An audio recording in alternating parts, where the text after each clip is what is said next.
और दुनिया के लोग पहले बेलपत्री का महत्व नहीं जानते थे। अब शंकर जी पे चढ़ी हुई बेलपत्री का क्या महत्व है ये पूरी विश्व जान गया।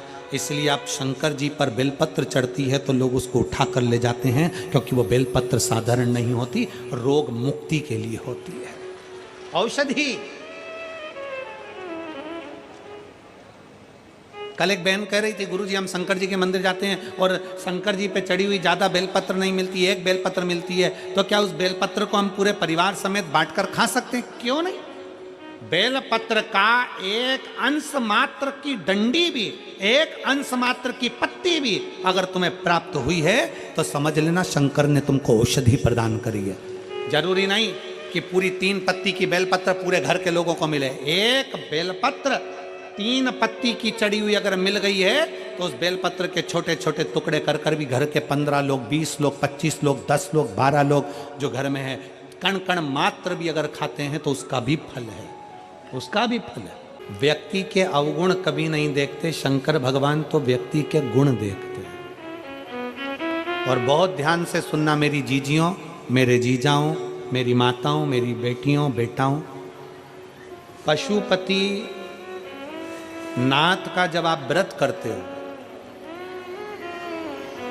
थोड़ा सावधानी पूर्वक सुनिएगा। पशुपति नाथ का जब आप व्रत करते हो, किसी कामना के लिए 5 सोमवार का व्रत होता है, पूजा की थाली सुबह लेकर जाते हो, अभिषेक का सामान लेकर जाते हो, शंकर जी के मंदिर में अभिषेक पूजन करते हो, शाम के समय वही थाली वापस जाती है, उसमें 6 दिए जाते हैं। कितने दिए? 6।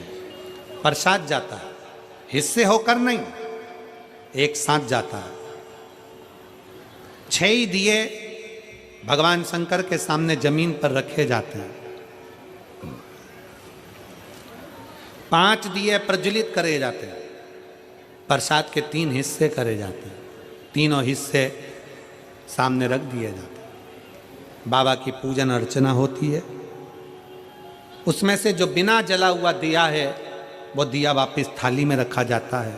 प्रसाद का एक हिस्सा थाली में रखा जाता है, बाकी का बाबा से प्रार्थना कर कर वहीं छोड़ा जाता है।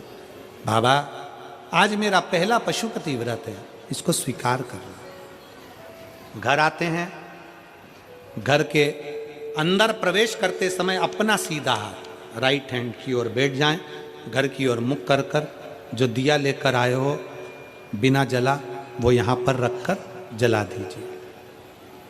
बाबा को प्रार्थना करो, बाबा आज मैंने ये व्रत किया है और इस कामना से किया है। घर में जाओ, जब भोजन करने बैठो तो प्रसाद का जो एक हिस्सा लेकर आए हो वो प्रसाद का हिस्सा खुद को खाना है, उसमें से किसी को देना नहीं। शंकर जी का पशुपति व्रत का नियम है कि कड़ैया में, भगोनी में तुमने जो प्रसाद बनाया है, जितना प्रसाद बनाया वो पूरा की पूरा मंदिर में जाना चाहिए। ऐसा नहीं कि उसमें से आधा घर पे छोड़ दिया, बच्चों के काम आ जाएगा, आधे में से आप लेकर जा रहे हो। अगर आधा छोड़ देते हो तो प्रसाद का तो 2 हिस्सा तो वही हो गया, तो वो स्वीकार नहीं होता। जितना, इसलिए उतना ही बनाओ जितना मंदिर में लेकर जाना है।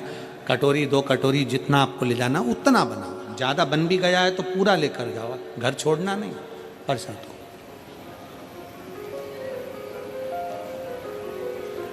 एक ही मंदिर में 5 व्रत करिए, प्रत्येक व्रत में यही नियम चालू करो। 5वां व्रत हो, एक श्रीफल भेंट बाबा को समर्पित करो।